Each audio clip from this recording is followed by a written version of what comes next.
Welcome back to FTC, my brothers and my sisters. We have a special bonus live that we're giving you guys a special Juneteenth because Juneteenth is really on the 19th, but really is really for the rest of the month. Okay, it's the whole month of June, really all year. If we want to be on some extra stuff, we could, but you know what I'm saying. We just gonna keep it to this month. We understand that, so we're giving you a bonus because there were some things that it's just so much stuff that we weren't able to give you guys for our special, which you guys need to go like, you guys need to go share, you guys need to go comment. Y'all been blowing that up with the comments. Appreciate y'all. All right. But there's a lot we need to discuss. All right. Your host, Afro Elite, your co-host, ZEZE, how y'all doing?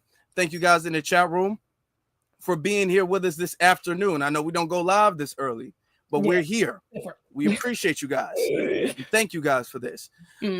First things first, let's get started with a little bit of explanation to the audience. And the reason why we want to do this, is because we respect you all.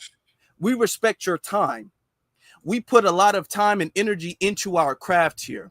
We put time, energy into reading books, into researching, into watching documentaries, into making sure the edits are done meticulously, the lighting is done meticulously, don't get me started on getting new microphones. Lord have mercy, that's a thing. Getting new microphones, updating the laptop, all of that. And you guys keep coming and you guys keep the channel going, which you don't have to. So we respect you guys' effort, your time, your energy. And when we want to put out a product for you guys, when we want to put out an event or a special or anything like that, we want that to be high quality, not for us alone, but for you all, so it can age well, so your children can watch that and be all like, oh, wow, that's how they started back then. So that's what we want to do. All right. We had some bumps in the road. That's a light way of putting it. That's a light way of putting it, right? We have some bumps in the road. Okay, ZEZE, talk to him. Tell him the little hiccup that we had, the big hiccup. Well, I mean, I don't want to go too crazy. I don't know what the follow-up was. We don't have to diss nobody. We would diss nobody, but there was some miscommunications with the studio we had. We've been at that studio before. That's what we did the election one at, and so we were just expecting higher standards. We wanted our quality to be better. We wanted 4K for y'all. We wanted our audio to be on point. We wanted 2 hours worth of content. Okay, we got 40 minutes. All right. So a lot of things were just unaligned. I mean, there was miscommunication. There was, and not really on our behalf. Again, we ain't trying to expose nobody, but nigga, it wasn't our fault. Okay. But we were very clear on what we wanted. We just didn't receive the end result, unfortunately. So that's why we're here now. We still had a couple things to chop it up about. We really didn't even get into detail about what we wanted because, and some of y'all said in the chat, we were kind of going fast. We were rushing. That was not intentional. Or it kind of was intentional because we knew we was on a limited time frame, unfortunately. But our original intent was to kind of pace ourselves, interact with the chat, okay, be able to talk to y'all a little bit, and really go into detail about some of the things we brought up. But it just wasn't possible. Wasn't possible, unfortunately, that day. So now we're here with it, with a follow-up. And we made the best out of what we could. But we had it set up. It was going to be better than anything we've ever done. But because of lack of communication, which does happen, this isn't to disrespect anybody, to throw anybody under the bus, but because of lack of communication, it was not prepared. Things were not prepared the way we needed it to be. All right. So that's why we were like an hour late before going live, and we had to do it on my channel. And then I had to re-upload that on the For the Culture channel because some of you guys in the comments, y'all was all like, didn't I just see this on Afro's channel and now this is on the For the Culture channel? Like, what's going on? But it was originally supposed to go live on the For the Culture channel, but we just couldn't make that happen, especially considering the fact that as we're setting this stuff up, the time frame is getting much shorter. So which is why you only got 40 minutes. It was supposed to be a whole 2 hours. So this is why we damn sure made sure that we adjusted our schedule, which is why we're here so early, to adjust our schedule to make sure that you guys were able to get the rest of what we had in mind. Okay. Yeah, unfortunately, we appreciate y'all tuning in for that second upload because it was so many of y'all in the chat during Afro's live. When we re-uploaded, we really wasn't sure how it was going to do it, but we appreciate y'all. Some of y'all went back and still rewatched it or finished watching it, went back and rewind and watched the beginning and stuff you didn't call it, and just engaged with it, commented on it, shared it. We appreciate y'all. It's a blessing. Thank you so much. Okay, but that was it wasn't meant to be like that. Yeah. Yes, indeed. Yes, indeed. But I think it's important. What I want to start off with, because we got to kind of review some of the stuff. I want to start off. We discussed this when I went live the other day. We discussed the importance of the Juneteenth flag, and the colors of the Juneteenth flag, because like it or not, love it or not, we are American. Now, we understand that we are still subjugated under the global, keep in mind the word global, underline global white supremacy. It's a system that is global around white supremacy. We have been taught that racism is an American thing. That's what we've kind of been bred into believing. Now we have an evolved understanding, and now we understand it's not an American thing or any nation. It is a system that really encompasses the world. It's not a person.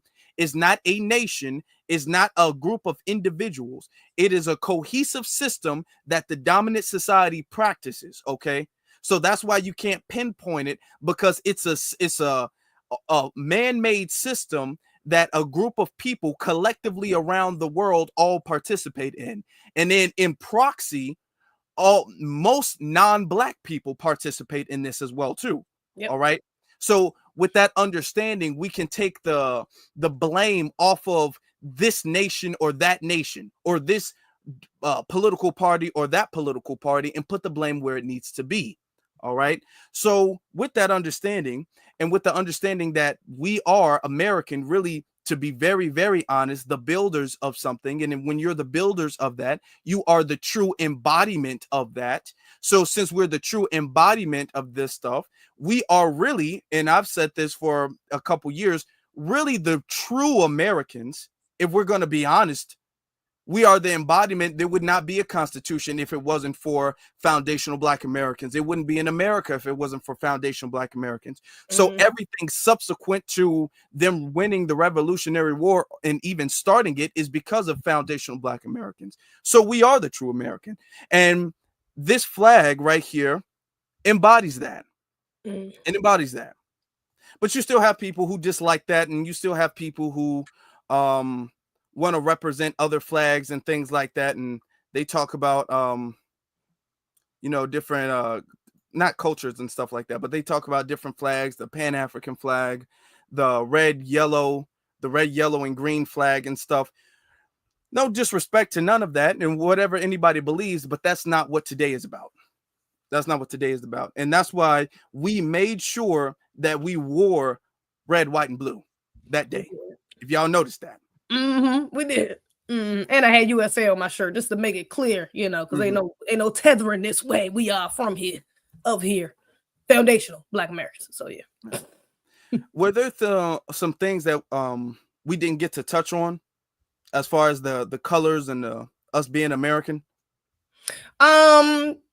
You know what? I think we might have sped past it a little bit. I should have went back and watched it before we started, but I think we might have sped past it a little bit. But I know we did mention for sure that there was a lot of confusion, a lot of propaganda, what feels like intentional, at least to some degree, propaganda about misconstruing what Juneteenth is about. I mean, there's a lot of commentary about, this is we can have global Black pride and, the RBG colors and, we still come from Africa. And it's like, y'all are skipping past. We are talking about history within the last few hundred years. We're not talking about like, y'all are skipping past, and y'all don't do this with any other country or any other holiday, any other culture. It only seems to be when it comes to African Americans, quote unquote, foundational Black American culture, that y'all want to go back to Africa every time. But when it's Haitian Flag Day, it's their colors. When it's Carnival, we're wearing their colors. When it's Puerto Rican Flag Day or whatever the hell, it's their colors, and everybody's wearing it. Everybody's in accordance.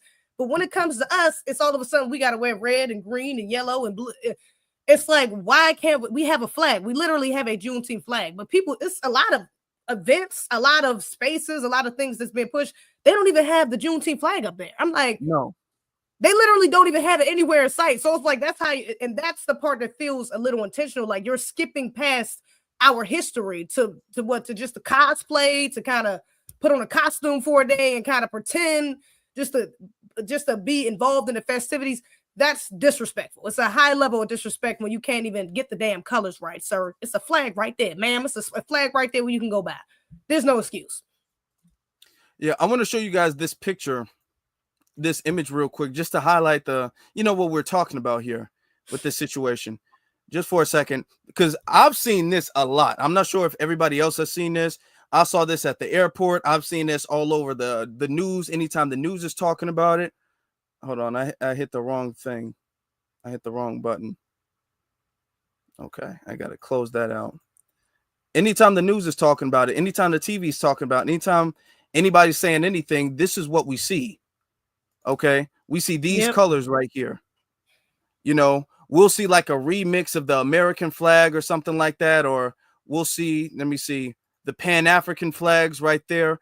These are the colors that we see when it's Juneteenth in particular. Now, as you were just saying, we don't see this any other time. They don't try to intrude everybody in the diaspora when it comes to their holidays. Yeah, that's a fact. And nor do we. I seen some people like, well, y'all participate in Carnival, and is that a video? Yeah, I meant to take it down. My bad. It's okay. Well, y'all participate in Carnival, y'all participate in our holidays, and it's like, well, we said this on the podcast as well. With foundational Black Americans, for the most part, we always, when we go to Rome, baby, we do as the Romans do. When we go to other people's, participate in other people's culture, we usually do as they do. We're not coming there with American flags or Juneteenth flags or Black American heritage flags talking about, hey, yeah, we at Carnival. Hey, yeah, this is Haitian flag. It's like, that's not what we do. On Cinco de Mayo, we go to Mexican restaurants, we get them $7 margaritas, we get the $3 tacos, and we be like, hey, okay, como estas, or whatever the hell, you know what I'm saying? So we usually follow the rules of that particular culture. There's no, even with the brothers and sisters going to Carnival, they're dressing up in their costumes. They're not coming there with damn bamboo earrings, grills, Jordans on. They're not coming there looking like they straight from here. They coming there looking like they're of that people's land because they're celebrating in their culture. They're keeping it respectful. So the fact that y'all can't even come over here and do the same, it's like that's the lack of reciprocity that we're talking about. It's disrespectful. I think it is fully, and I completely agree. I want to add on to the fact that this is the United States of America.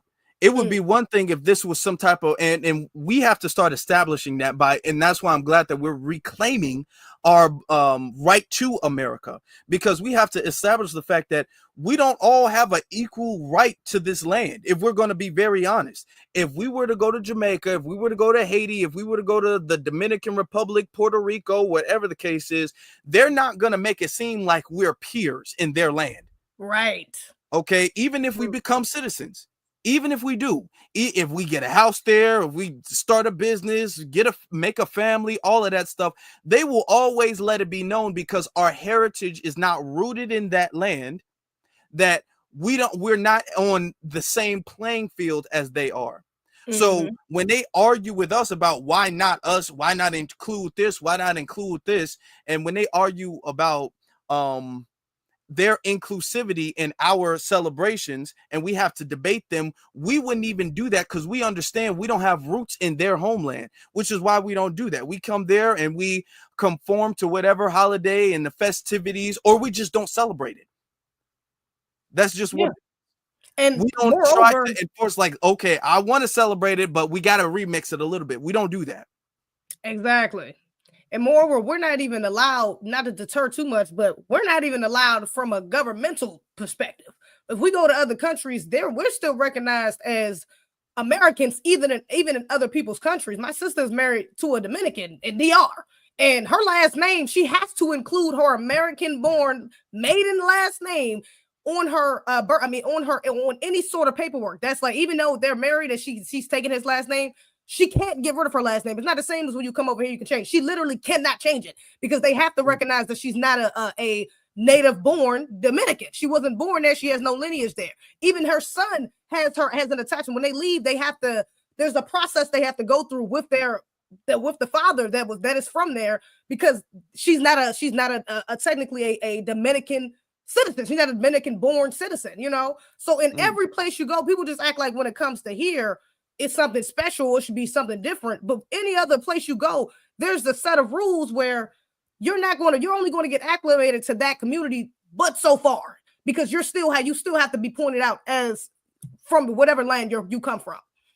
Yeah, that's true. And this is why we got to establish that it belongs to us and all of these other people who are trying to conveniently, and it's only been because it's been like federalized and stuff, and everybody else gets to acknowledge the fact that you know, when things become federalized, then when holidays are big, there's a lot of traditions around holidays. That means certain food sales go up, certain festivities go up, like around Christmas you got a bunch of hot chocolate and marshmallows and stuff.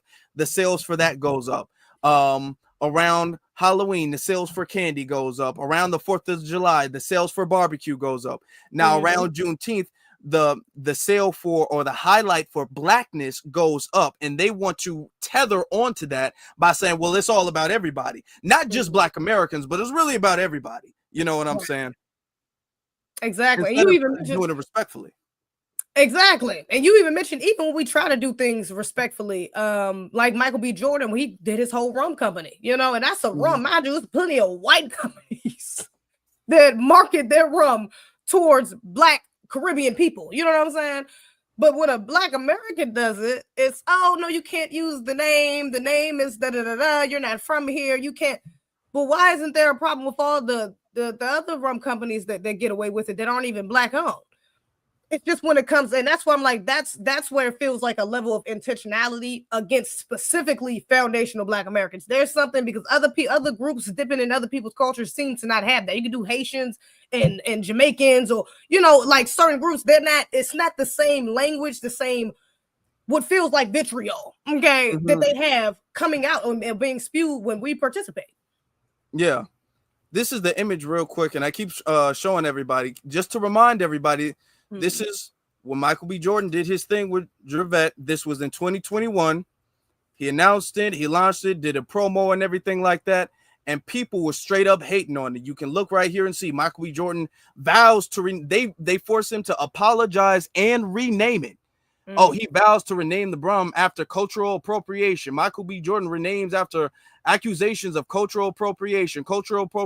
He apologizes, cultural appropriation. They drug Michael B. Jordan. You didn't see nobody talking about no Pan-Africanism or nothing of the sort when that happened. Nothing of the sort. So we're just making sure the energy is kept. That's what we're going to do. We're making sure the energy is kept. And not only that, as you were just saying, and I think you made a very excellent point. You really did. When you said when non-FBAs, when they participate in that stuff, they don't seem to have an issue. Do you remember it was Adele? Do you remember when Adele, when she went to some type of, I think it was Carnival, and she had two knots, and she had a bikini with the Jamaican flags and everything like that, and foundational Black Americans, we was like, hey, what is this? This ain't what it's supposed to be. And then they was all like, y'all mind y'all business. We don't got no issue with Adele. Y'all, and now Adele not even like half Black or white passing or nothing. She's just a straight white woman who dating the Black man. Is she still dating that Black dude? I think so. She's dating a Black dude. Yeah, she was dating LeBron James' agent. Isn't he LeBron James' agent? I think that's who he was. Yeah, she was dating for like, I don't know if they still. That's what I think he proposed. Actually, I think they get married. If I'm not mistaken, I think they get married. Well, I mean, I guess. And what is he, Jamaican or something? I think he's FBA. I actually think he's FBA. Huh. That's what I'm like. It really don't matter. Honestly, it doesn't make a difference at all. But you know, just I think she is with bruh. I think she's still with bruh. I think his name is something Paul or something. Y'all know what I'm talking about in the chat? Rich Paul, exactly. Rich Paul. I think he's FBA. Rich Paul. Okay, I didn't know that. But I do know for a fact she ain't Black. I do know for a fact she ain't Jamaican, and she was able to participate with no pushback. Hold on. Oh, he did propose. Somebody put that in the comments. He did. I don't know why I thought I seen that somewhere. He proposed something like that, but maybe that. But I think they still together. For his current relationship with Adele, became public. Okay, so they're still engaged. Okay, well, they are engaged. So they are engaged. Okay. Chad. I knew it. Come on, Chad. Interesting. The more you know. But, anyway. Okay. Anyway, notice they don't have an issue.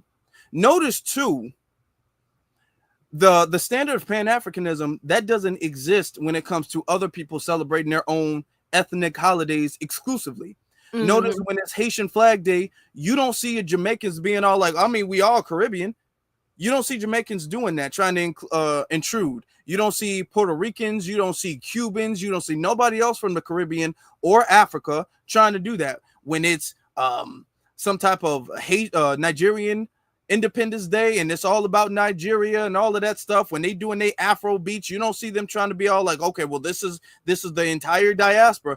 They don't do that. Everybody else has an ethnicity that is respected. When you don't respect the exclusivity of an ethnicity, that's a show that you don't respect that ethnicity. When they're trying to intrude upon a holiday or upon a exclusive space, that's really, to be very honest, a protest. It's really them protesting us and protesting the fact that we're delineating from the diaspora. That's really what that is, because during the 4th of July, they wear red, white, and blue. Now, if I was, if it's the 4th of July and you're supposed to be wearing red, white, and blue, but instead you're wearing a flag of a foreign nation or something like that, that's a sign of a protest. It's illegal. It is actually illegal, even though America doesn't really hold this law to a high regard. It's illegal to put another foreign nation's flag over the American flag, which is why when you guys are driving through and you guys see a pole with a bunch of flags, the American flag has to be on top because it's not legal to put a foreign flag over the American flag. There's a lot of flags. There is actually like a whole pamphlet of laws about the American flag that you're not supposed to do. Okay. Otherwise, it would be seen as a protest of America. Okay. So, but they don't really follow it. That's why when you see stuff like Mexicans running around and all that stuff with their flags in America, it looks ridiculous, and it's not supposed to. It's a protest against America. So going back to us, when we have our own colors and they say we're refusing to acknowledge those colors, we're going to wear the colors of another nation. That's a protest to our tradition and our heritage. That's really what that is. Intentionally or unintentionally, that's what that is. Exactly. And they trying to get off. I think a lot of them trying to be slick, with that as well. Because somebody just said in the comments, it's illegal to burn a American flag. I thought that as well. Isn't it illegal to burn a flag? It is illegal. Okay, yeah. So yeah, I think a lot of them are kind of being slick with their anti-Black racism with some of this, especially with this coinciding with the commentary of, why Black people not fighting with us. So you burn the American flag, you talking about Black Americans not fighting with y'all, and you know what I'm saying? So it's like, but also a lot of y'all identify as white. A lot of y'all don't mind being a buffer class to come over here to try to replace us and things of that nature. So it's like you're trying to hide your anti-Black racism behind this quote unquote protest against the same government you pressing to get up in this joint. Okay. It feels a little backhanded, a little underhanded. Yeah. And this is why early on, because the holiday just became a federally nationalized holiday, recognized holiday. So early on, now you're seeing the co-opting and you're seeing all of this stuff. You're seeing everybody want to fuse this with another color. You've seen people try to fuse this because June is also quote unquote Pride Month. So you've seen people try to fuse this with Pride. You've seen this in Chicago, the LGBT lesbian. Let me see. The lesbian woman at the city council tried to do that. Oh, okay, yeah. What of them you mentioned? Yeah. This is her. No, it's not. Make this Juneteenth and Pride all in one. No, it's not. Juneteenth and Pride all in one. No, it's not. No, it's representation of intersectional identities. I am interested in the reaction. I am too. So yeah, Chicago is such a wonderful city. We will keep each other together. We will keep our city together. We will be united. And I think that's the theme, right? The theme for the Pride Pride March this year, it was the theme for our Father's Day Artists of the Wall Festival at Loyola Park this year. It was Look how disrespectful these people are. And Look how disrespectful these people are. Please clip this. Bear down hatred, bigotry. People Please, somebody moved by their clip this and hatred put it and on the bigotry to internet. the Just point make of this a short. assassinating political leaders. But that may who are happen. Standing up for our rights. Keep it People up. who can't figure out how to act within the. We just got Juneteenth in 21 and y'all gonna make it? Juneteenth and Pride together? Exactly. Pride Month is okay, but to put Juneteenth with Pride Month, that's disrespectful to every black person. It sure is. That's right. That's right. That's right. That's disrespectful. I believe, but y'all cannot do that. That's not right. That's right. Juneteenth is Juneteenth. Y'all cannot do that. That's disrespectful to every slave. That's disrespectful to every person. Y'all, everybody. You can sit down or you're gonna have to leave. Disrespectful. Have a seat, Mike, please. So, to clarify, this is a resolution for Pride Month. Man, Tell them to quit disrespecting us. We gotta listen to that. They gonna listen to us. I can leave. I don't care. I don't care, because I'm gonna be black again tomorrow. Really? Look at this. About that, I'm gonna be black again tomorrow. I'm gonna be black again tomorrow. And Juneteenth ain't gonna be with black people tomorrow. That's right. It's gonna be the same thing tomorrow. Juneteenth is Juneteenth, and gay pride is that junk. It's gonna be the same thing tomorrow. Amen. Amen. Amen. She's standing on business. You gotta love it. Shout out to that was our sister Latoya and of course Miss Jackson. All right, now I already gave my commentary. ZEZE, what do you think about that? Yeah, that's disrespectful. You know, it's crazy because these people love to bring up stuff like intersectionality, but that's disrespectful to damn LGBT. It's disrespectful to the black LGBT. When they're referring to LGBT, when they're referring to Pride Month, this is to highlight white LGBT. They took it literally. They are the majority of the LGBT population. So when you're talking about Pride Month, you're talking about a white, damn near white holiday. To be honest, this is a white month. To be real, to celebrate that specific group of the dominant society. So even when you're going on to say to combine those, even as a black LGBT woman, which let me just pause for a second. Is she FBA? Do you know? Her father, I believe she's mixed, but they don't have much about her parents there. They on her profile, they say she's a black, openly queer woman or whatever the case is. I don't think so, personally. Yeah, her first name being Maria, she looks like she's at least half. Maria, that Marie? Black. Yeah, that's a little. Her name is Marie Hidden. Marie so I'm Hidden. all like, and her just kind of looking at her, she might not be. I thought she was mixed based off me first looking at her, like she was half Hispanic, personally.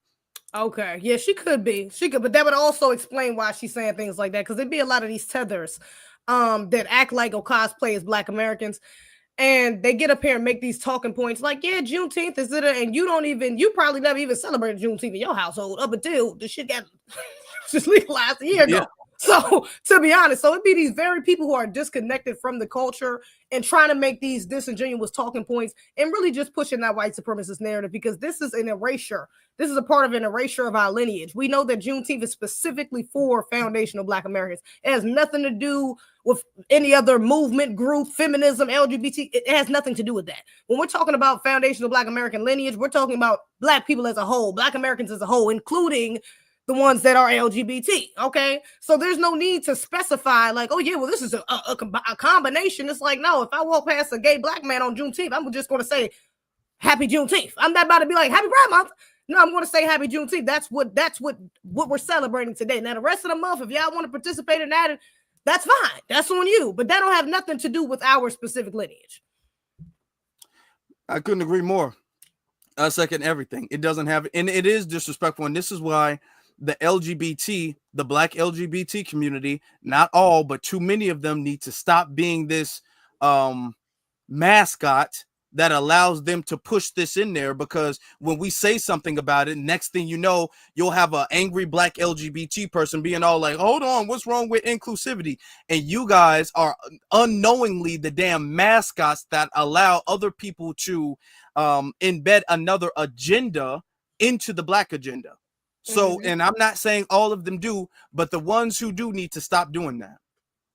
Absolutely. Now, there was other subjects that we weren't able to really well, we kind of touched on the resurgence of foundational Black American cultural pieces. We just had Sinners, we just had the Met Gala. They had a theme of Black dandyism. And so you had a lot of Black Americans participating, and not even just those two examples, but even outside of that, just in the last few years, we got a lot of Black Americans wearing out grills now. I want a pair of grills.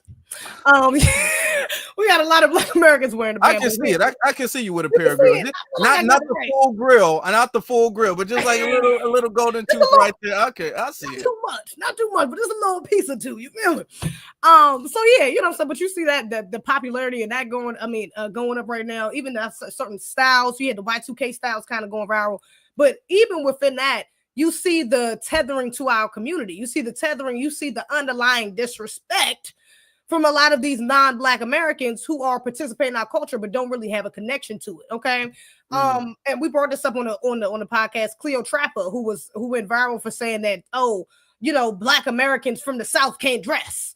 Yeah, we know exactly who. When I look at y'all, I know exactly where y'all come from because y'all can't dress. And it's like, baby girl, you're Nigerian. I damn sure can't tell you from Nigeria with that lace front on, them baby hairs, that Y2K skirt, that little shirt, them J's on, them. All of that looks like FBA attire. All of that, whether it's from New York, whether it's from Maryland, whether it's from DC, Texas, or wherever the hell the case may be, it's for sure from here or of this land. Niggas in Nigeria is not wearing that. So I need for them, it's a lot of them that get too comfortable in our spaces and do things like that.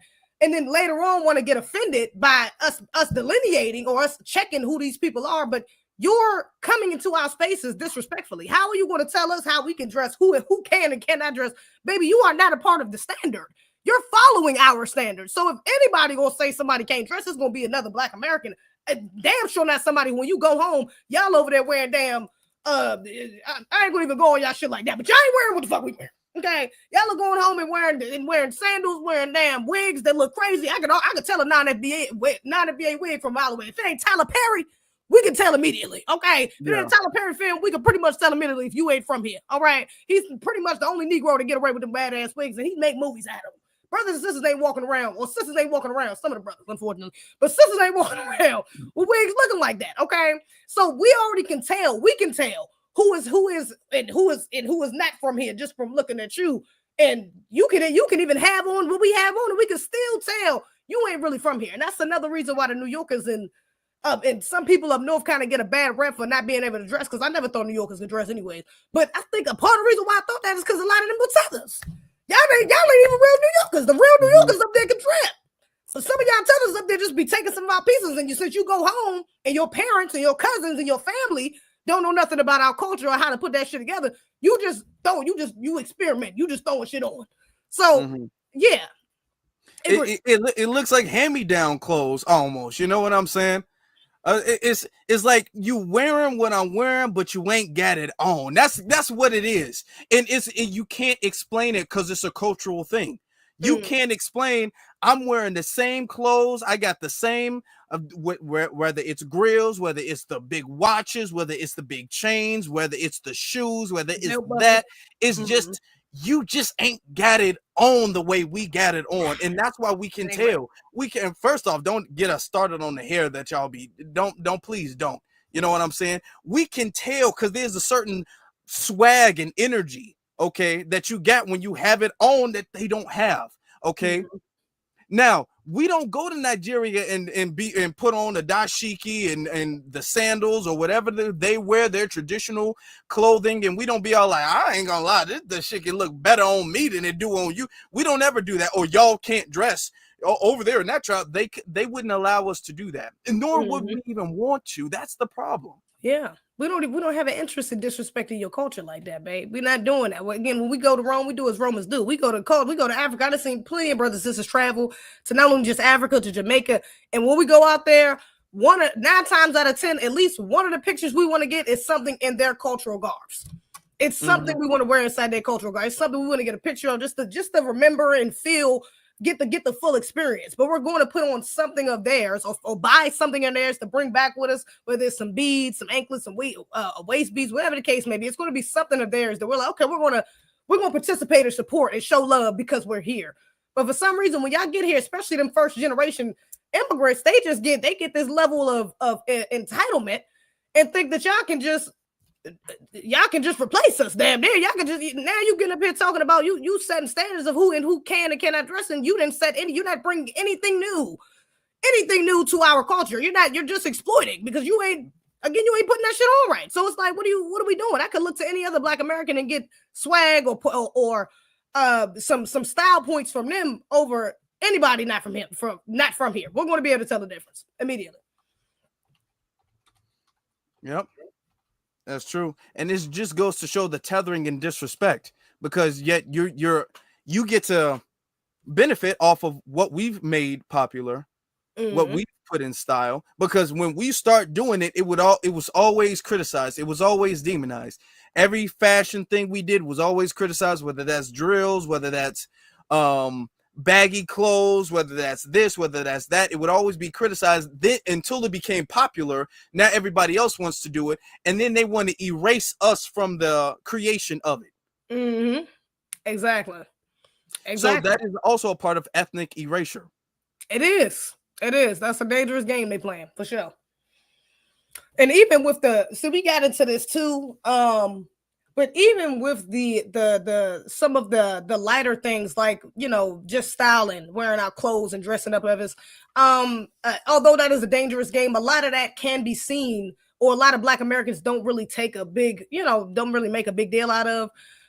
We kind of see that as harmless, because they just, imitation is the best form of flattery. So a lot of us ain't really taking making that big of a deal. But where a big problem with these tethers coming at, and with them being in our communities and them pretending to be us, is that they push these narratives. They get with these white supremacist agendas, and pretend like and make kind of confuse the numbers of the grassroots who are really with or falling for the trickery by the dominant society. Okay. One of the biggest ones being feminism. Okay. Because we know feminism was the CIA experiment. Okay, that was something to put on us to help us separate, to down the Black man, make the Black woman feel like she could be who she want to be, whatever she want to be, and do what she want to do without the Black man. And it's really unfortunately messed up a lot of our generations. But outside of that, the push of feminism, a lot of the push of feminism came from non-FBAs. A lot of these non-FBAs, especially on the grassroots, who are talking about, who have these liberals who make these, especially the ones on TikTok, they're making these liberal videos, the ones with the what's this piercing called under your nose? I forgot. With the septum piercing. With the septum piercing, a lot of them be non-FBA. A lot of them get up here to scream Black men this, Black men can't do that, going in on Black men are not even from here. We had Brick Lady talking about a Black man hit me with a brick and no Black man did anything, and baby girl, you're Somalian. And the Negroes you had in that video were other Africans. So Black Americans ain't have nothing to do with that. Oh yeah, Black Americans ain't have nothing to do with that, but yet Black American men were at the face of that conversation, because you had a Somalian woman who's up here cosplaying as a Black American because she want to say, I'm a Black woman, but they don't ever want to be specific when it comes to stuff like this. I'm a Black Somalian woman. Keep it specific.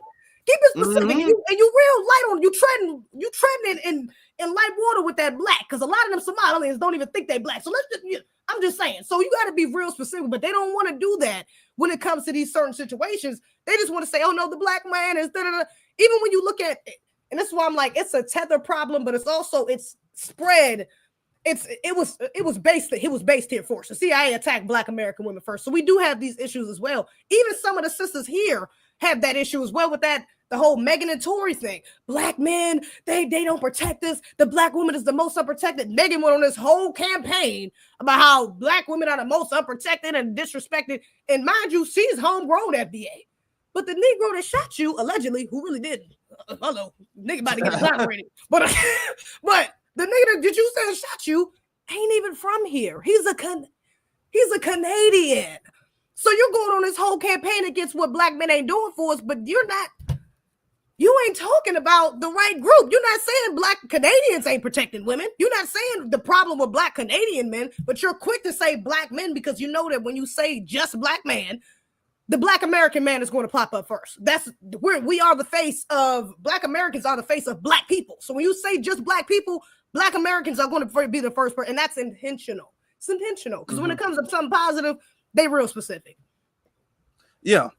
Well, going into the brick lady, one of the things about the brick lady thing that was so very interesting is that she got exposed that the whole thing was a scam the whole time. It was a hoax the whole time. She's still on trial. And right anybody, male or female, who, because initially the story was kind of told this way, and then it was kind of told this way, and it was kind of told this way. I'm like, anybody who initially just questioned the legitimacy of her story was like, oh, y'all don't believe any black woman. Y'all always think black women lying. Y'all always think black women lying.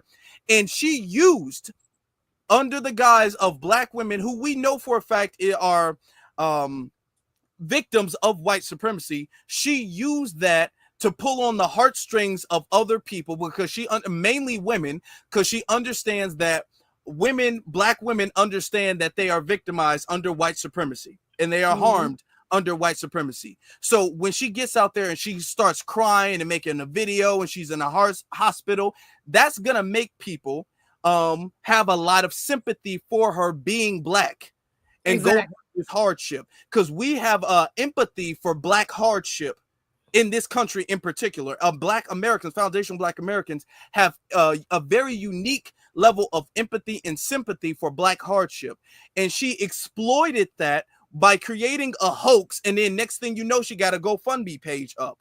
Not only exploiting the fact, really our goodness of our heart, simultaneously creating a gender divide at the same time. Because if she was all like, oh, I got hit in the head or by a brick and this crazy guy or whatever the case is, help me with my hospital bills, that would be one thing, even though that would have been bad enough. But she didn't do that. Or didn't only do that. She went on multiple rants talking about how black men, they ain't do nothing. And they were just standing there and they was watching it. Why do black men keep doing this? And black women can't be safe nowhere we go and all of this stuff. So not only was she exploiting the good heart of foundational black Americans, she was also creating a gender divide, because the media picked that up and it was this, everybody, especially tethers, had their think pieces about it and be all like, see, black men be doing this, and then black femicide or whatever the case is, whatever word they come up with that day, they were saying all of that stuff.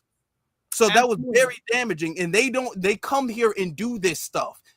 Like the Shade Room was one of the biggest promoters who was all like doing that. Who was sitting up there posting every single video she posted. Yeah. Every single thing she did. I bet she got caught in the scam. They ain't posting that. They ain't posting her ass on trial. They ain't updating that shit no more. They don't want to keep up with it no more. Yeah. It's like, and you know, they did the same thing even with Tory and Megan. A lot of that, and that's the feminists, because it is a non-FBA owned blog site. But even with the Megan and Tory thing, they kept really the narrative that Tory was guilty at the forefront of their storylines. You know what I'm saying? They really wanted to push that narrative that, oh yeah, she was shot. They didn't really want to take, you know what I'm saying, his other side. And anytime they did, it was always like whenever they wanted to post his side of the story, it was like an underlying of, oh, well, yeah, he said this, or like, you know, like there's a, you know, and even when you check the comments, there was that narrative being spread a lot, again, by others. That yeah, black men and black men something. It's just this misconstruing what is going on, you know. But they don't have a problem with supporting the FBA sister, shining a light on the FBA sister who's going against what they can deem as the black American man, even though he's not. But since they can run with that narrative, that's the narrative that they ran with. Oh, you know, Megan is innocent, Tory's guilty, Kelsey's a victim, you know. So yeah, everything is intentionally done. They know what they're doing. That's true. So this is why you need media that speaks truth to power.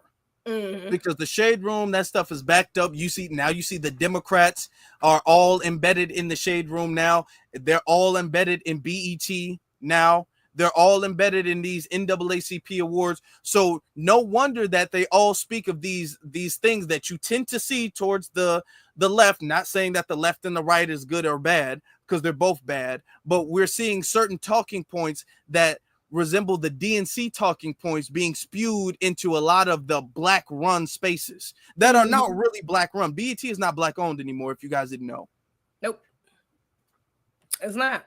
And a lot of their programs, and not just BET, but even when you talk about, because we touched on it a little bit too in the podcast, is some of the side effects of having these tethers on in mainstream, and us not even identifying that they're not from here. You know, you had shows like Love and Hip Hop where majority of the fucking cast was non-FBAs. A lot of the cast, and this is something I was watching damn near all throughout high school. So a lot of the women from my generation, or even the show's still going on from now and a little bit before then, we have been affected by that skew of, you know, that misconstrued version of what the Black American woman is, or what the Black American woman should look like, because they're putting these tethers at the forefront of these storylines and acting like this is Black American issues, and a lot of them are not. A lot of them aren't even our issues, or things that we participate in. So you got the results. Some of these young sisters, man, egregious outrage, everything between. We brought up Chloe Bailey and Halle Bailey,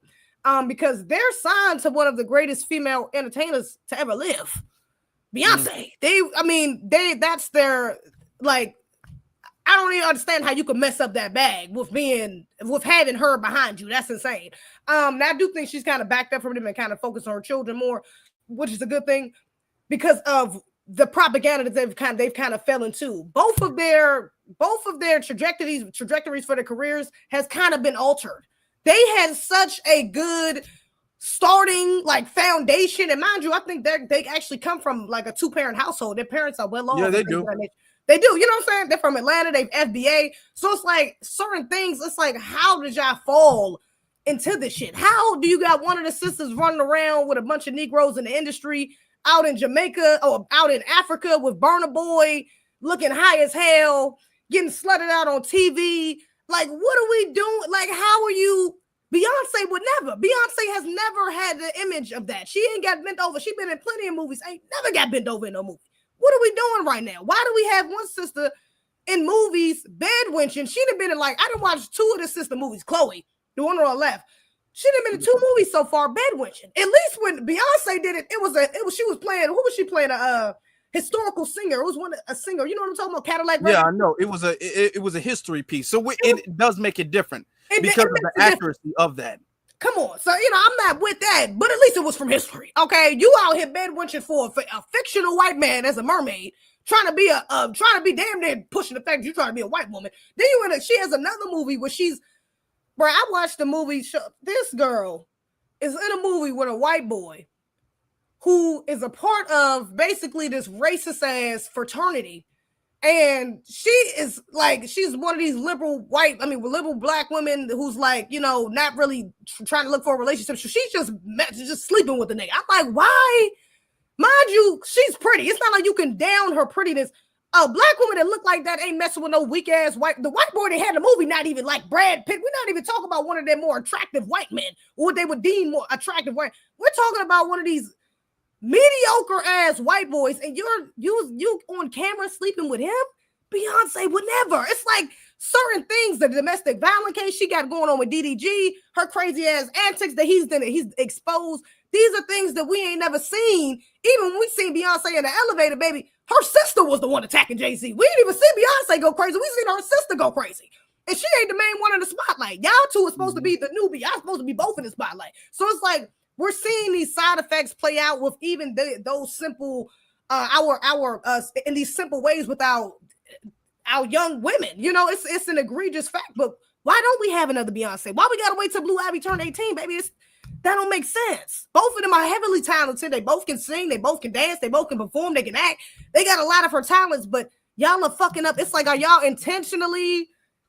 Is your team or your handlers intentionally fucking up your pathways to not get the same legendary, track record as Beyonce? Because that's what it feels like. And do they got non-FBA handlers or non-FBA agents? Because it could be, because it seems like with now Haley just came out with a music video and a song, I think a single or something like that, like a day or two ago. Chloe, don't know. She came out with an album, I think a year or two. And then there was supposed to be a tour. The tour got canceled or whatever the case is. We don't know what's going on, but it seems like they have an issue sticking to a niche, sticking to a brand, sticking to anything. Now they doing movies, then they not doing movies. Like the lack of discipline in structure there. That is something that is embedded in our culture. They don't have that.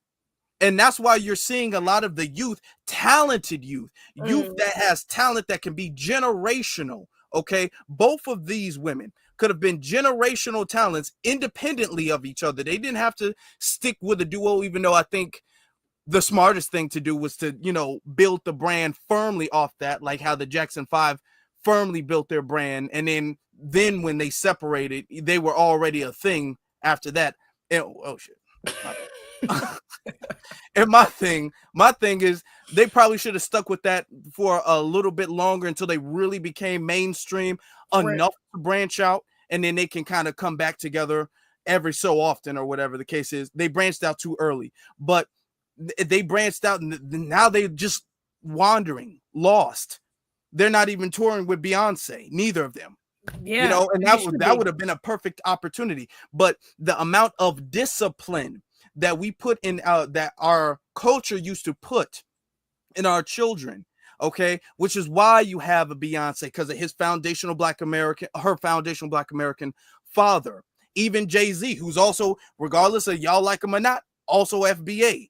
And Jay-Z was able to see certain talent and be able to fix certain things and everything like that to push up the legend that Beyonce is. Michael Jackson's father, all his siblings, damn it, you got Janet Jackson, you got all of the Jacksons, you know what I'm saying? Now Michael was a very unique exception, but Joe Jackson, he saw all of that in his kids, and he instilled that foundational Black American discipline, and they become legends to this day now. All right. Breaking records. Michael Jackson been dead for decades, and he's still breaking records. Absolutely. Torian said in the chat, ZEZE is called the one Negro can be successful at a time syndrome. That's a fact. Look, that's a fact. It could be that. It could, yeah, and that's true. It could be the fact that, Beyonce. Now, I'm gonna be honest. If I had a son or a daughter or anything like that, if I was to pass a torch, I would want the torch to be my children. I would want the torch to be my kids. It could be that. But here's the thing. You can't lead a rebel. You can't. You can command a rebel to do certain things. You can order a rebel to do certain things, but you can't lead anybody who's rebelling against your leadership. If you're going to rebel against somebody's leadership, I'm not going to drag you to success kicking and screaming. Especially if you're not my child. It's one thing if you Joe Jackson being all like, Michael, you better sing or I'm gonna hit you with this belt. And I ain't saying that, it is what it is, but we got Michael Jackson, so thank you, Joe. But you know what I'm saying? It's different if that's your actual child. If that's not your child and you got a child of your own and you want to go around making Disney movies, okay, have it. All right, I ain't even gonna stop you. You want to go around at the peak of your career having children at a wet like, okay, fine. Go ahead, y'all do that then. But I'm not going to sit up there and micromanage you and make you a legend. Yeah. Okay. If you trying to do your own thing or find yourself or whatever the case is, do a busted challenge or whatever the case is, fine. You can do all of that. But I'm not going to sit up here and force you to do that. So, they do have to be accountable for the fact that they had the ball and they fumbled it. You fumbled the bag. You fumbled the ball. That's a fact. They definitely did, unfortunately, here. Because I don't know. I mean, I guess they could. There's a way. Where there's a will, there's a way, I guess. But, nigga, I'm ain't done. It's not done. They got to pick that ball back up because they don't have it. But they definitely have tarnished parts of their image in ways that is kind of like, I don't know. I don't know if that's repairable, to be honest. It's like it's certain things you're just supposed to stay away from, which Beyonce had that guidance. she never did. You know what I'm saying? It's just certain things she's never done in her career, or never at least had that we ain't seen it. You know what I'm saying? She's never allowed other people to see her do. You know what I'm saying? It's like, it is what it is, though. You know, I'm wishing them the best. They still FBA. Me too, yeah. And they're both very talented. We're not taking anything away from their talent. Yeah. Not as far as singing, not as far as acting even. We're not taking that away, but the lack of discipline we can see, and it's very abundant, okay? Even the over-sexualization where y'all trying to be like super like it doesn't come off that way. It comes off like you're trying too hard, which makes it unsexy. Yeah, okay. Especially Chloe. Chloe, you need to chill out. I think she has been kind of chilling. I don't know, but she was definitely doing some egregious, real clout chasing shit at first. It was not a good look. But even Halle with her having a baby daddy, it's like Beyonce was married. Well, she had no kids since she was married. We didn't get Blue Ivy until after the ring. So I'm like, it's just like certain things. I'm like, baby, she could get remarried. I mean, she could get married, then have children, be on her little Sierra wave. But Sierra ain't Beyonce. So I'm just saying, it's Sierra NBA too. Respect to her, but she ain't Beyonce, and it's not for a reason. I'm just saying. So yeah, we'll see how the rest of their career trajectory goes. We're going to see. Only time will tell. But I do want to get into this because this is something I think we both was really waiting on. In the conversation was talking about Agents of Chaos, the rise of these fake activists. And a lot of that is a Tether thing as well, but we're going to kind of bring it back to FBA because we're seeing some issues with the rise of activism and these agendas kind of being intertwined, okay, with Black activism. All right, these outside agendas being intertwined with Black activism. Now we know with the rise of social media, there's a lot of online people, a lot of podcasts. Everybody got a mic nowadays. Everybody's going viral.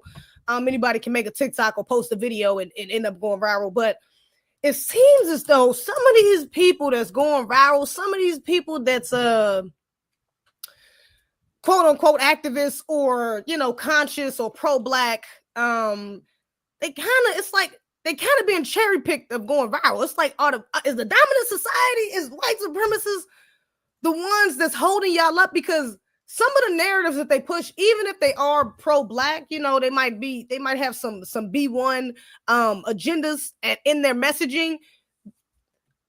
The other shit, it be the other things that y'all talk about that kind of makes me second guess you, okay? Especially when you start off one way and end another.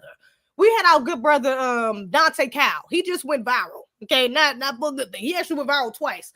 Now the first time he went viral, recently at least, was because he was on his podcast speaking about how Black men can't take rejection and Black men are like the white women of. He said Black men are the white women of Black society.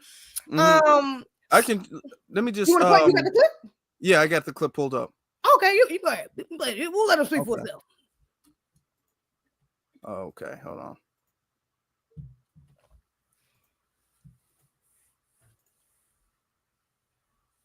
Women, you may know how to take rejection. The majority of men that most women deal with do not. Yeah. And you are accountable for that as well. Because I don't got time to figure out which white people are nice, which white people aren't racist, or da-da-da-da-da. I have to go on the actions of the group. Right. The group as a whole and the history of that group as a whole tells me that they are a danger to me and they are not to be trusted. Right. And if you can understand that as a Black man and your stance towards white people, then you should absolutely be able to understand women's stance towards you. It's not a war on you waged by women. Actually, the war get a little thicker when we start talking about it from the perspective of a woman and the greater society of racism and white supremacy being waged against Black people, and then the patriarchal society being waged against women. So they have to deal with two elements. One of those elements we don't have to think about. And honestly, we're perpetuated. And it's perpetuated against us young to look at women as objects. Right. To look at women only through the lens of a sexual desire and not as the human being that they are. And when you understand how to deal with women on a human level, you understand how much women will enrich your life. Amen. Amen. You want to turn it up a notch? Yeah. Get you a good woman and get you a good Black woman in your corner. Amen. Hey man, you want to see your life turn up? Hey. And see, this is the thing, though. It's a privilege, bro. It's a privilege. You know what I'm saying? We often disregard the power of our Black women. The spiritual essence that they're gonna bring to things, the knowing, the seeing. You know what I'm saying? Also, too, imagine it. They have to be hyper vigilant because they have to be constantly scanning the room, making sure that they're in a safe situation. Absolutely. You know what I'm saying? When we think about these kids who were clearly in Louisiana having the time of their fucking life because they graduated, and we think about white people's reaction to Black joy. Oh yeah, that's it's not about civility. It's not about decorum. They don't like to see us happy. That's what it is. Now, how often are women just having a good time, and here come a nigga trying to ruin their fun? Yeah. Let's just be honest. You can call it pandering, but if I was up here caping for white women, you wouldn't even mention that word. If I was up here caping for Hispanic women, you wouldn't even call it pandering. Only when we take pride and show love to Black women do you call it pandering. Get your motherfucking mind right. Use your cabeza. So there's that. All right, that was the clip that went super viral. Now continue your commentary. Now the audience who don't know who he is, some of y'all was asking like, who is that guy? Who is that guy? This is the viral clip she was referring to. Yeah. He's had other viral clips, but that's the one that got a lot of people talking about him. Specifically Black men, for sure. They was respectfully dragging his ass, okay? Because that was egregious. As y'all should. But yeah, so you see clips like that, and it's funny because I've been following Dante Kyle for a minute. I've been following him for at least like a year. This brother started off in his truck. He had a CDO who's a truck driver. So he would make a lot of his videos in his truck, sitting in his front seat. Either I don't think he was driving because I don't think TikTok allows that, but he would just be sitting in the front seat, kind of, giving his opinions on Black issues. When I say, like I said, I've been following him for at least like a year now. I hadn't seen any sort of commentary, nothing like that, before he went viral. But now he went viral. He quit his job. He started this Grits and Eggs podcast, and that's what he was on right there. That's why he's not in his truck, because now he has an official podcast. I think he tours and stuff like that. But he's done with that. He's officially online creator.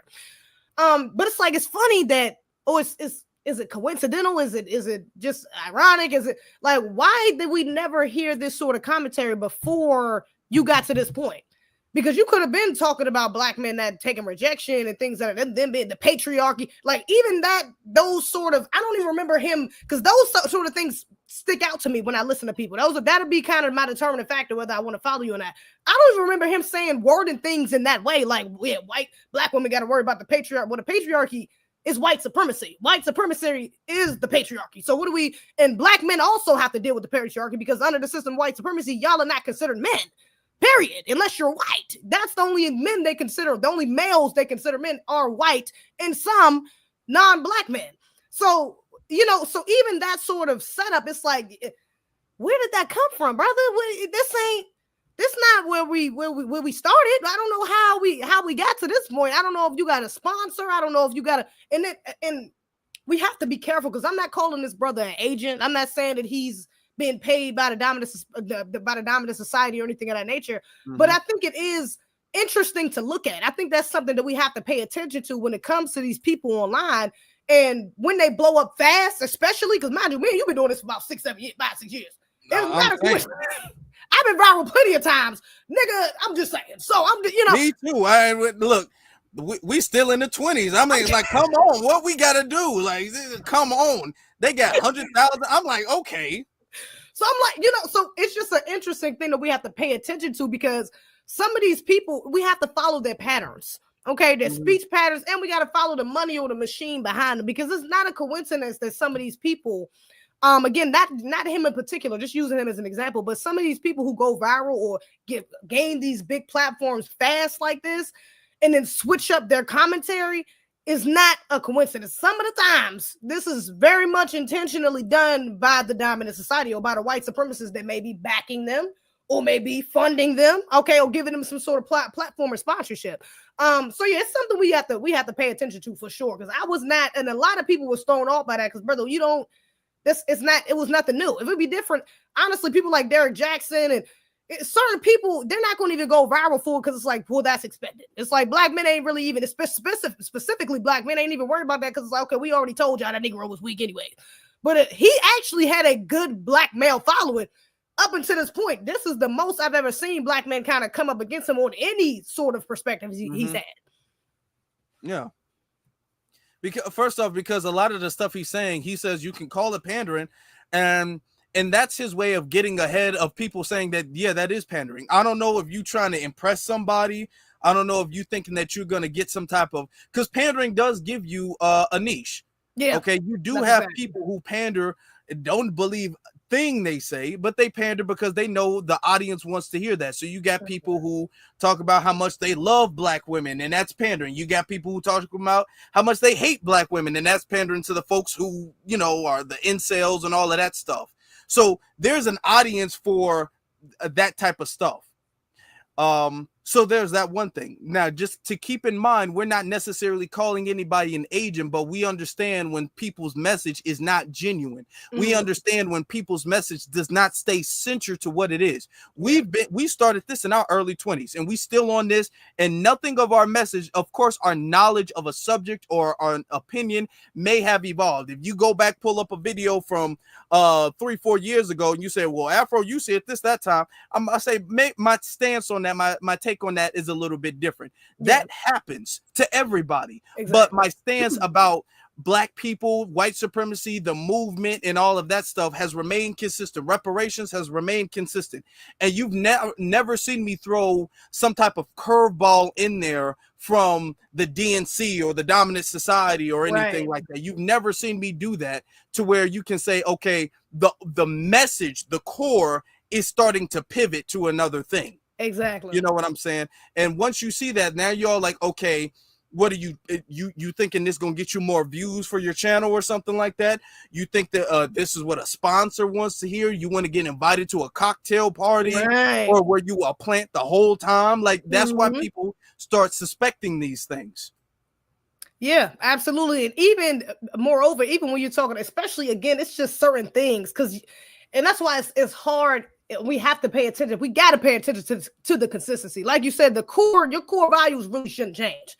A lot of this, I mean, one of the main reasons why I started following that brother is because I seen that he was, or what I thought he was black first. I thought he was B1. I'm like, yo, a lot of his content, most of the content I seen was his, and he didn't really have no misses. His first few 6 months to a year, his first year, he didn't really have no misses. I was damn near fucking with everything he posted that I seen of him. And none of that content, was he talking about trans? Was he talking about black males not taking accountability? Was he talking about, so it's like, but now when we're seeing this, now I'm seeing him go live. It's not only that, he just went live with another brother who we about to get into, Justin Scott.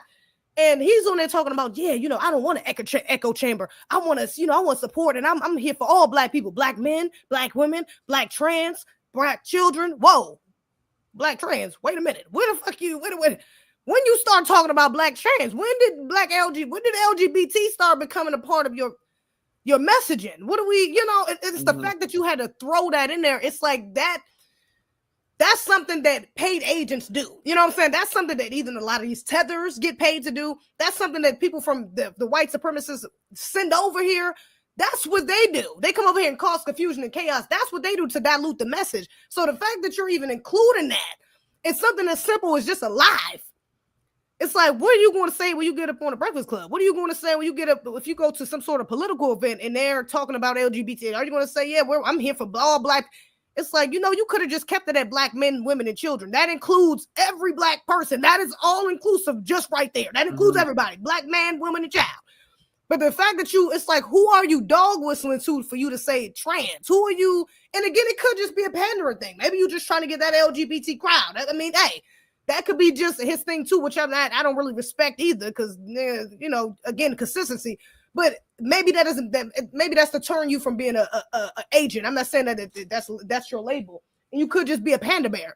But even that it's something I can't respect. It's like, again, keep your core values. That's something that I never followed you and heard you say, speak on those type of issues before. Now all of a sudden that's in the center of your messaging. Yeah. And notice when you see it the first time, it starts to become more frequent. it starts to become way more frequent after you see it the very first time. It starts to become more frequent. Now they're talking about trans, and then they're going to talk about how, notice right after that, it's always how the Black community isn't accepting of the trans community and accepting of the LGBT and all of that stuff, and transgender bathrooms and whatever the case may be. That's where the pivot tends to go. Okay. Mm-hmm. And this is something that we've already talked about. This man now, all of a sudden, now he used to talk about Black issues, the Justin guy. He used to talk about black issues exclusively. Now he's making videos about how we need to defend the Hispanic community. Now, as far as the video that you were referring to where he was talking about some trans, this is the video right here. Oh, you got the clip? Yeah. Let us see it, brother prepared. Oh, Cindy, here's the clip right here. It's playing right now. Unity and coalition with other communities.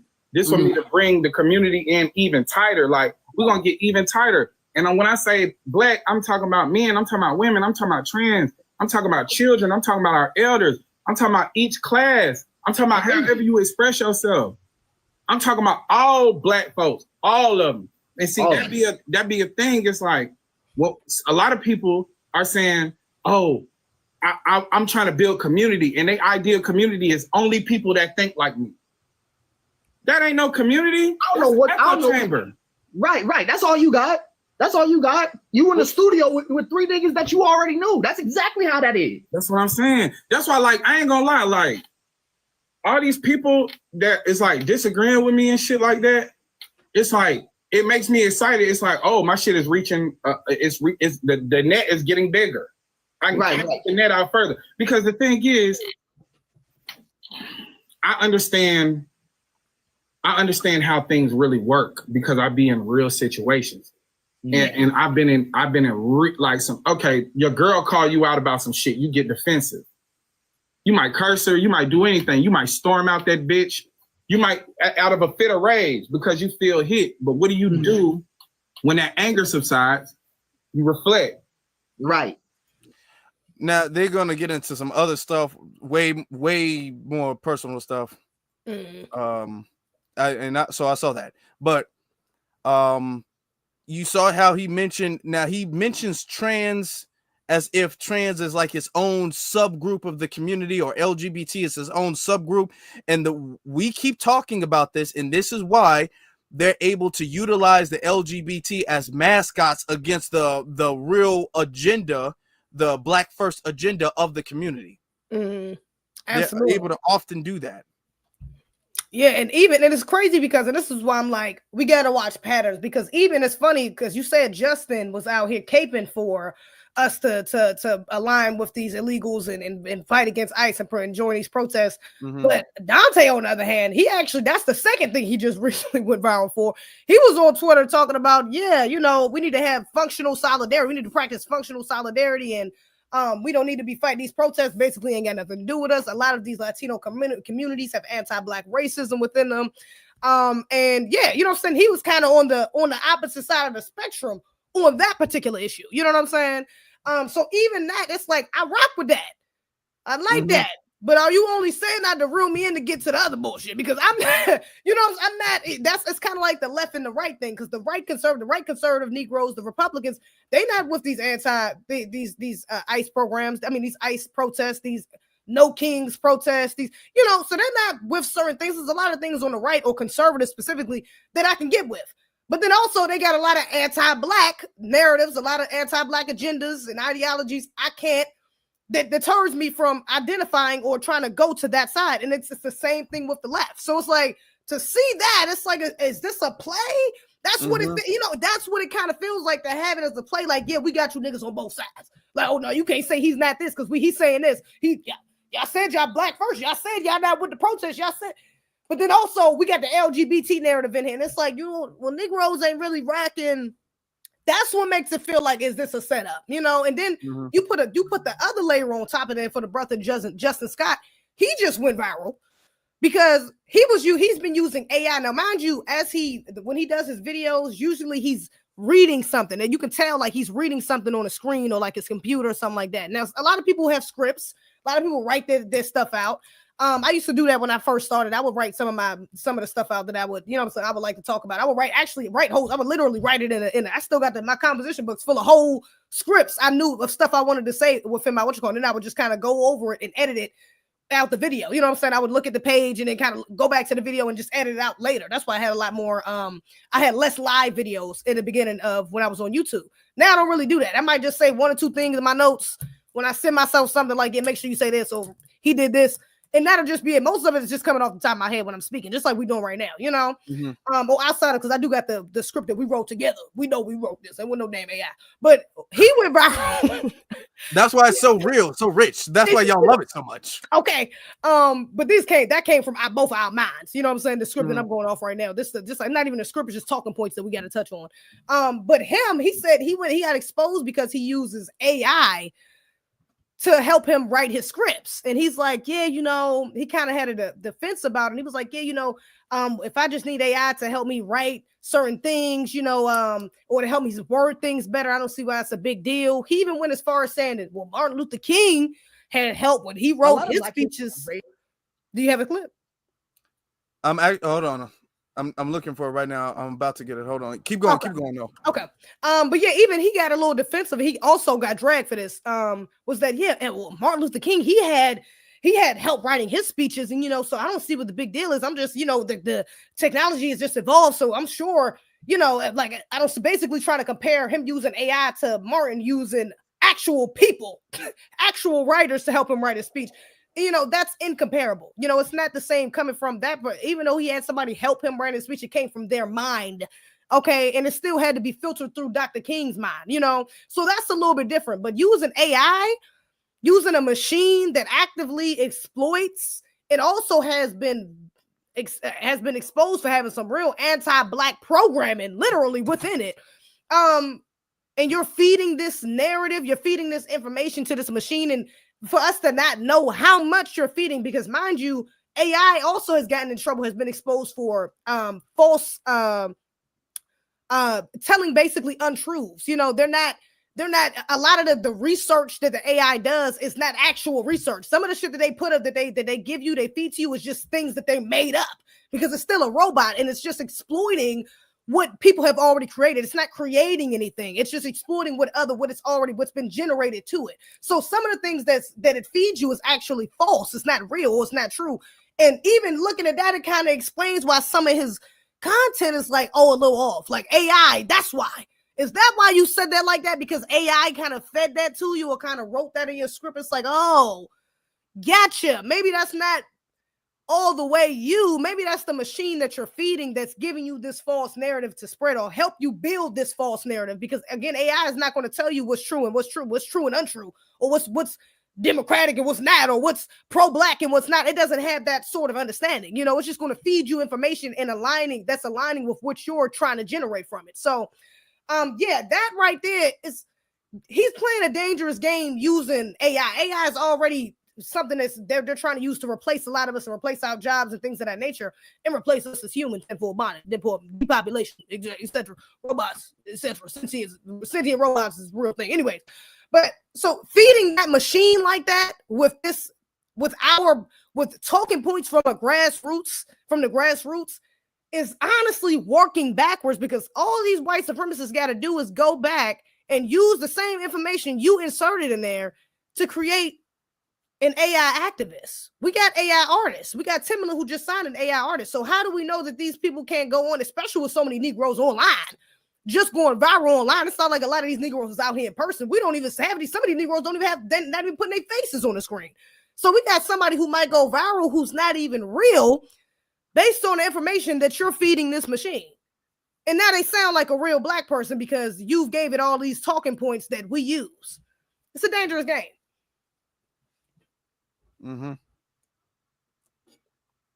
You still looking for the video where he admitted that he's used, and I've been looking this up the whole time. The video where he admitted that he uses AI and everything like that, he took that down. He did. He took it down. Okay. All right, and then he came out with some type of apology video, and the only videos I'm able to see are like response videos necessarily. Okay. What he has, and I've been looking. This is what he had to say to kind of, he was splaining. This is him doing a lot of splaining. I'm glad you was cooking. It was able to give me some time to look. Hold on.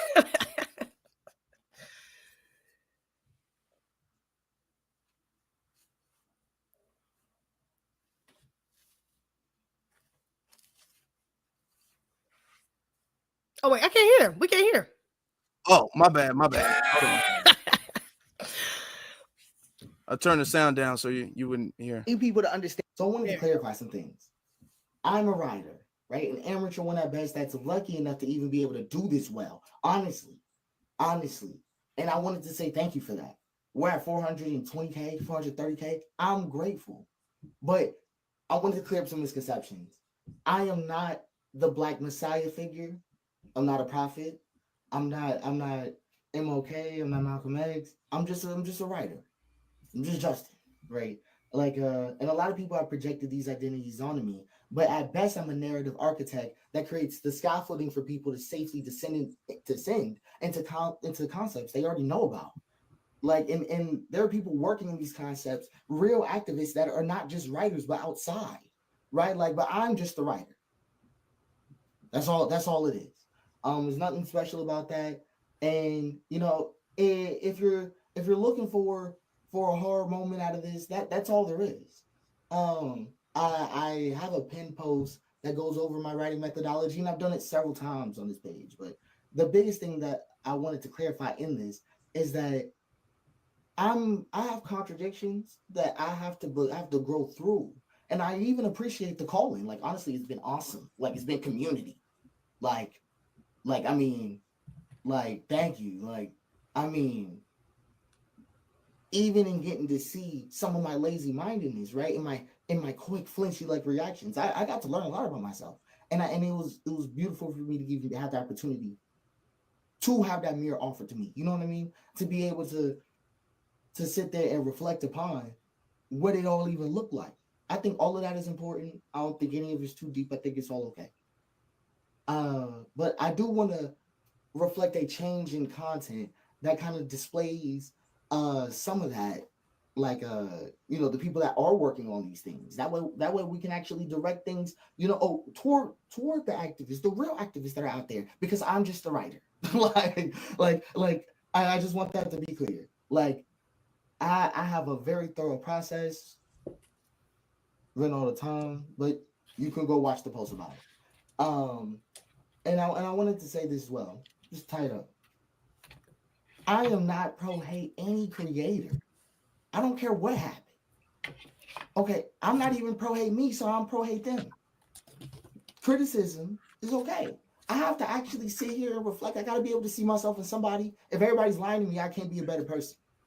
I'm just saying. So please don't be like that, because that's not what I want. Like, I don't want to see none of that. Like, that was disappointing. Even hear about it, that shit was harsh.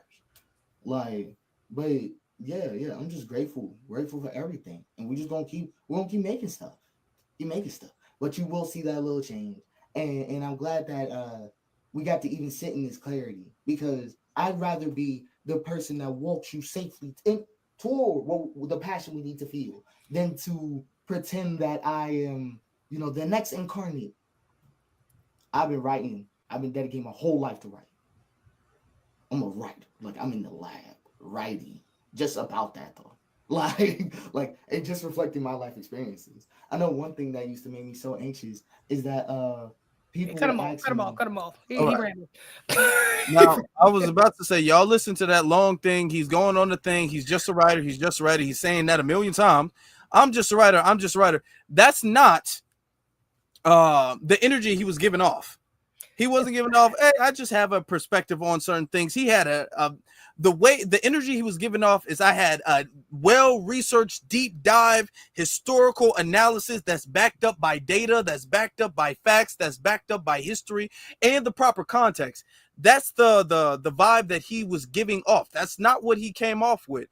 Now that you got exposed, that you now notice he said that he puts his speeches in Chat GPT to review it. That's not what he was exposed for doing. He was exposed for giving ChatGPT a concept of a speech, and then ChatGPT writes the whole thing down, and now all he has to do is read it and then reread it as he's filming it. That's all he has to do. It's not like I'm coming up with this speech myself and then I'm giving it to ChatGPT to fix grammar errors or anything like that.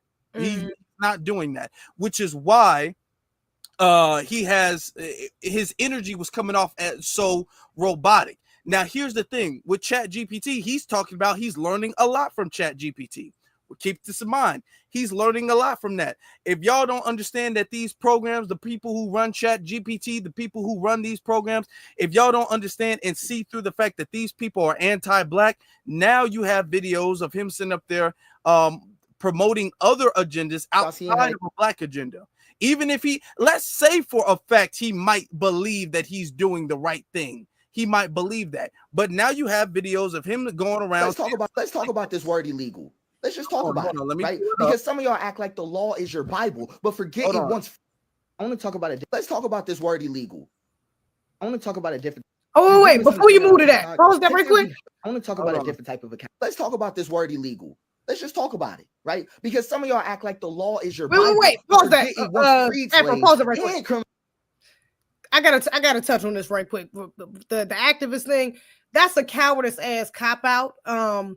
I gotta give a shout out to Tariq because I remember reading his book a little bit, and just hearing that made me think of something that stuck with me from this book was that every victim of white supremacy, every victim, period, should be an activist.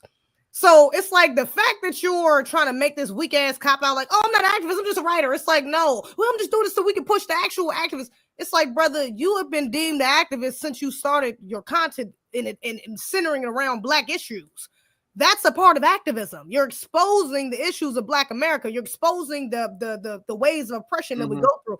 That's a sort of activism. It doesn't mean that you out here with boots on the ground. You out here, you know what I'm saying? Certain things, there's levels to it for sure. But you just speaking out as a black person against this system is a form of activism. Every black person should be an activist, at least to some degree. So get the hell out of here with the I'm not an activist, I'm just a writer. Negro, please. And now just keep this in mind. He's a writer. He's not writing for anybody but himself. Yeah. Just keep that in mind. It's not like he was writing somebody other activist things or even promoting other activists in his writing or in his videos or anything like that. He was writing things and he was preaching these things as if these are sermons from activists. All right. He was doing this, which sends a message to certain people, sends a direction to certain people. How are you talking about I'm a writer? You're writing for yourself. You're not writing for anybody else. So yeah, you're accountable for that. Yeah. You know what I'm saying? You're accountable for that because you're developing a message about racism and you're steering people in a certain direction, but that's being really fueled by ChatGPT. So now he wants to back off by saying, "Oh, I'm not an activist because I'm not boots on the ground." That's not the only way, like you said, to be an activist or whatever. People are following you, thanking you for all of the work and all of the stuff. You going viral talking about, oh, this brother know what he talking about. This brother the truth. You never made a disclaimer. Keep in mind, you never made a disclaimer that this stuff was artificial. You never made a disclaimer that you didn't create all of this stuff from the beginning. You never made a disclaimer.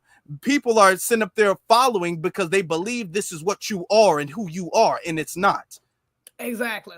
And that's really what you're trying to hide from by saying I'm not an activist, I'm a writer. You're trying to hide from that accountability. Sir, I'm sorry. That's weak as hell. I can't respect that. I'm not respecting that, baby. That's egregious. You are an activist. So we thought you were. You was cosplaying as an activist. And that is you didn't get caught up. Now all of a sudden you're a writer. I'm not trying to hear that. Yeah. And by easing up from the term activist means you don't have to take accountability for misleading people. Exactly. That's insane. No, I'm not rocking with that at all. Now, I wrote, and when I saw this video, because we've been calling out the fact that we're not caping for the Hispanics, we're not protesting against ICE or whatever the case is. So he comes out with a few videos talking about the word illegal. So we shouldn't be calling them illegals because that's what we calling them what they're not legally here, so they're illegals. Let's talk about this word illegal. Let's just talk about it, right? Because some of y'all act like the law is your Bible, but forget it once freed slaves and criminalized their escape in the same breath. So let's just talk about it. Let's just run through this word. This is the stuff that I start to see that starts to piss me off, and I gotta pause it right there. Notice that when we talk about illegal, we're talking about people from another nation trespassing into another nation. And you're comparing this to people who are enslaved, who were born into slavery and died in slavery. That's not the same thing. I cannot stand it. Grinds my gears when people try to make it seem as if them sitting up there breaking into a country illegally, knowing they're not supposed to be there. They have a whole country, big ass country to go to, and they're breaking into another country illegally, which we couldn't do to them, but illegally is on the same playing field as people literally being considered property of a slave master. That is not the same thing. That is in no world an equivalent at all. And this is the quote unquote writer who's trying to make it seem like we should blur the lines, which is why we tell you guys words are important, because when you blur the lines, being all like, whoa, well, let's not even use the word legal or illegal. Let's not even use that, because no, what they are doing is illegal.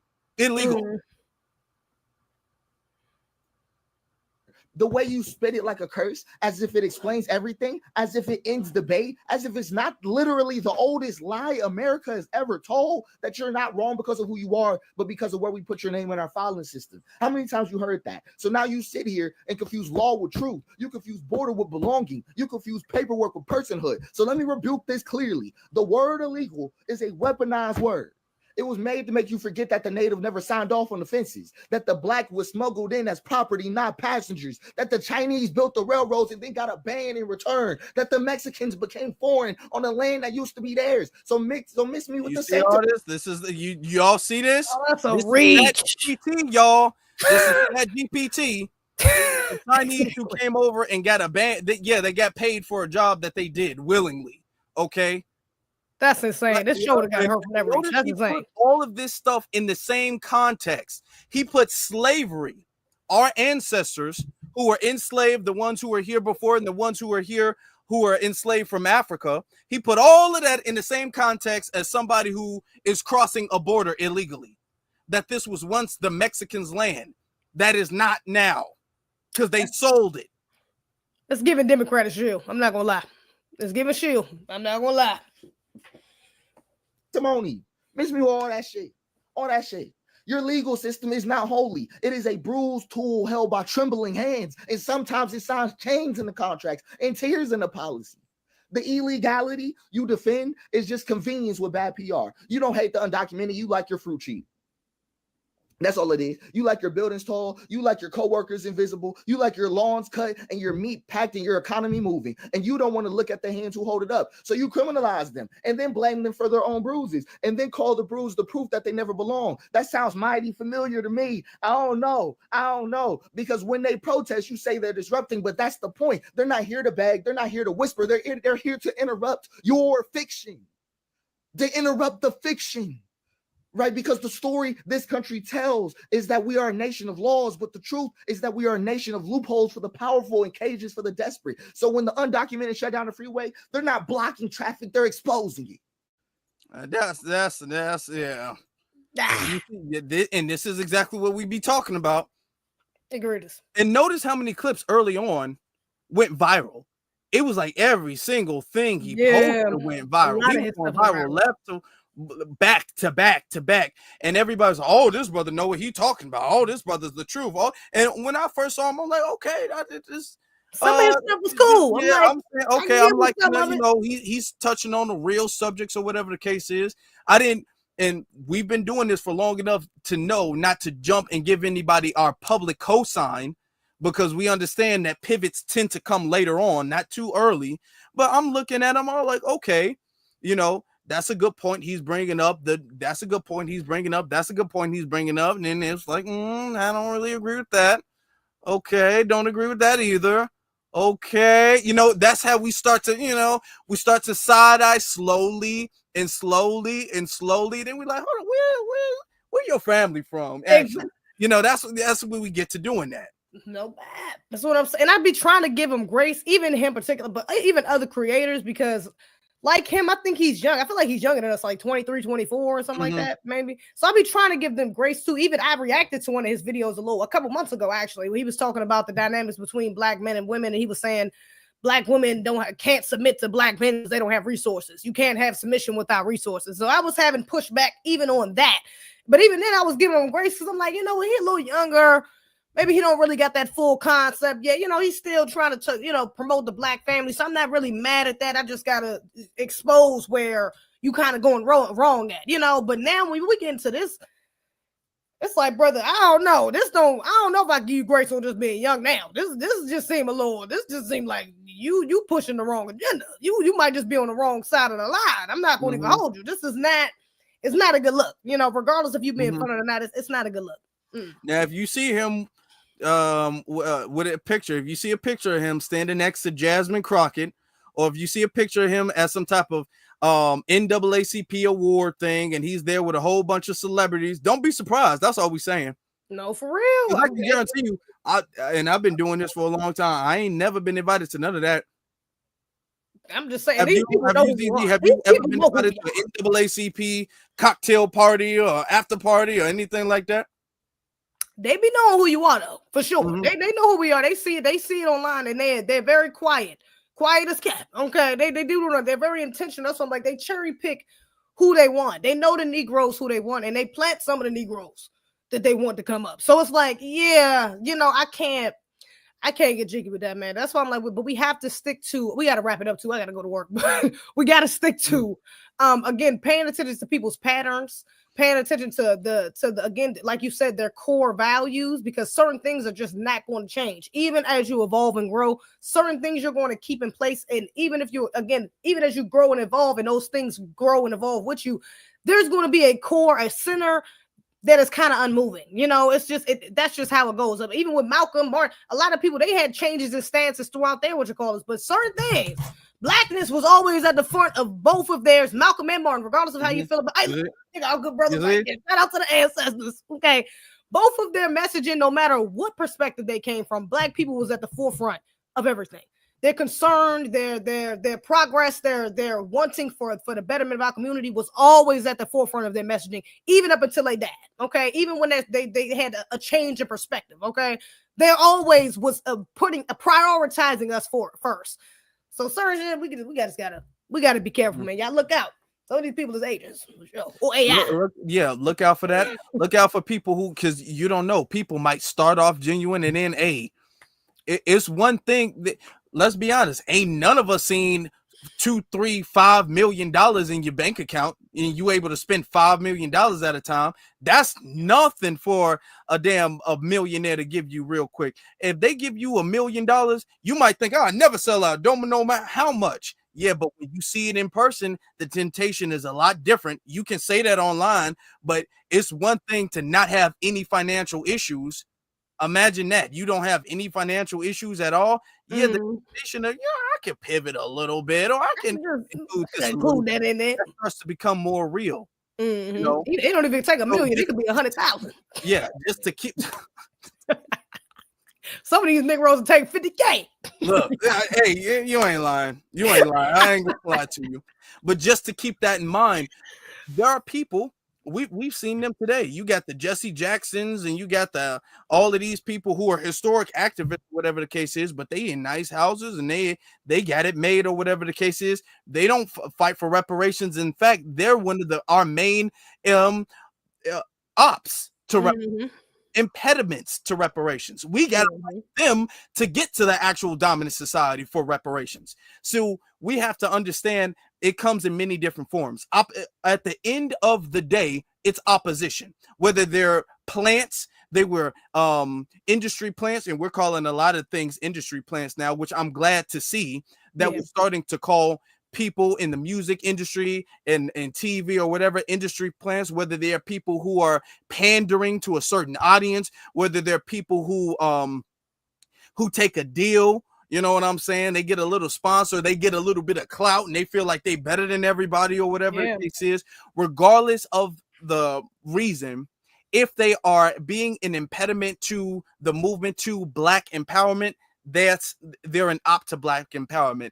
Point blank, period. Yeah. And I'm not trying to say that these people are agents or anything like that. Yeah, but the direction that they're doing right now, where they're going, it's the wrong direction. You got a side eye. It's going against the grain of where we're going.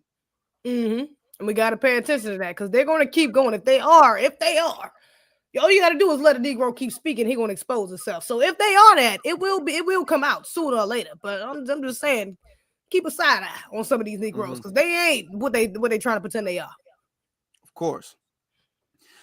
We've been on here for like hour and 40 minutes. I appreciate every single last one of y'all. We both have our own individual YouTube channels, but before you guys go to that, what we need you guys to do is to hit the like button, share button, subscribe button, comment button, all of the buttons. Just if you see a button, hit the button, except the dislike button. Don't do that. Okay, just hit the like button.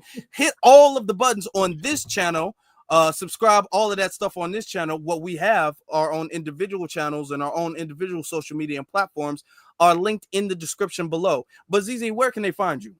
Y'all can find me at ZEZE Rants right here, darling. ZEZE Rants. Oh, look at you. Now you know how I do. You know how I do. Come on.